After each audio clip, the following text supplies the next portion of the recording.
नमस्ते जी। भारतीय सनातन वैदिक संस्कृति के संवाहक महर्षि दयानंद सरस्वती जी, जिनका उद्घोष था आर्यवर्त उठ जाग, आगे बढ़, समय आ गया है नए युग में प्रवेश करने का। आज इन महान संत की 200वीं जयंती है। महर्षि दयानंद का जन्म गुलाम भारत में हुआ था, जब ब्रिटिश सरकार भारत की समृद्धि, अस्मिता और गौरव को लूटने में लगी थी। क्योंकि अंग्रेज जानते थे कि भारत के ज्ञान, स्वाभिमान और संस्कृति की जड़ों को बिना काटे भारत को गुलाम बनाना असंभव है। इसीलिए लॉर्ड मैकाले का लक्ष्य था कि भारत में ऐसी नस्लें तैयार की जाए जो देखने में तो भारतीय हों पर दिमाग से अंग्रेज हों। तभी भारत में ब्रिटिश राज्य का सूर्य कभी अस्त नहीं होगा। इसलिए सबसे पहले उसने गुरुकुलीय शिक्षा प्रणाली का विध्वंस किया। लेकिन महर्षि दयानंद सरस्वती जी अंग्रेजों के कुटिल षड्यंत्र को समझ चुके थे। इसलिए उन्होंने उद्घोष किया, बैक टू वेदास, वेदों की ओर लौटो। वेद का पढ़ना पढ़ाना और सुनना सुनाना सब आर्यों का परम धर्म है। ईश्वर सच्चिदानंद स्वरूप, निराकार, सर्वशक्तिमान, न्यायकारी, दयालु, अजर, अमर, अभय है। इसलिए वेद में भी कहा गया है, न तस्य प्रतिमा अस्ति एकम सद्विप्रा बहुधा वदन्ति। स्वामी जी ने अपनी परंपरा और आस्था के प्रति विश्वास जगाया। किसी महान दार्शनिक ने भी कहा है, a people without the knowledge of their past history, origin and culture is like a tree without roots।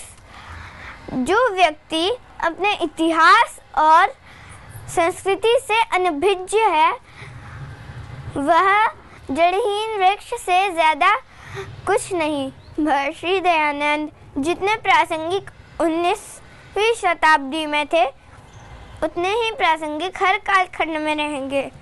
क्योंकि विज्ञान और तकनीक की चाहे जितने भी उन्नति कर ले, लेकिन मनुष्य की धर्म, अर्थ, काम, मोक्ष की भाव भूमि वही रहेगी। और ये अनादि काल से चली आ रही है और अनंत काल तक चलती रहेगी। महर्षि दयानंद सरस्वती जी ने अपना कालजयी ग्रंथ सत्यार्थ प्रकाश रचकर वैचारिक क्रांति का प्रथम महाशंखनाद किया,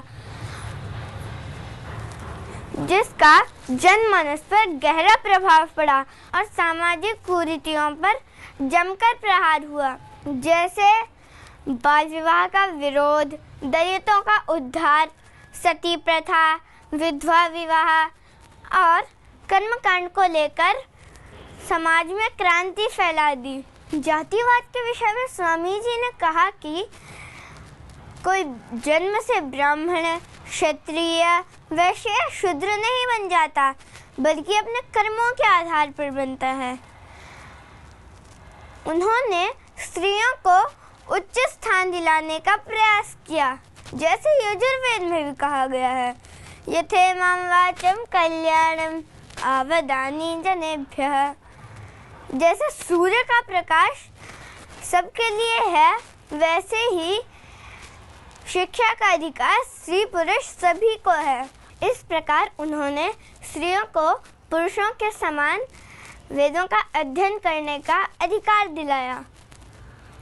क्योंकि माता निर्माता भवति, माँ ही प्रथम गुरु के रूप में बालक का निर्माण करती है। उन्होंने गुरुकुलीय शिक्षा प्रणाली का पुनरुद्धार किया, जिसका उद्देश्य योग, यज्ञ, सनातन संस्कृति से जुड़कर वैदिक धर्म की पुनर्स्थापना करना था। तो आज हम यह संकल्प लें कि महर्षि दयानंद सरस्वती जी के सपनों को साकार करने के लिए सामाजिक कुरीतियों से ऊपर उठकर स्वदेशी भाषा, वेशभूषा, वैदिक शिक्षा प्रणाली को अपनाकर गौ सेवा से जुड़कर और जैसे सत्य एवं न्याय के बिना कोई राष्ट्र उन्नति नहीं कर सकता। इसलिए स्वामी जी की तरह सत्यवेता, सत्यनिष्ठा और सत्य उपदेष्टा बनकर समाज के उन्नति में अपना योगदान दें। आप सबसे मैं यही आह्वान करता हूँ। धन्यवाद।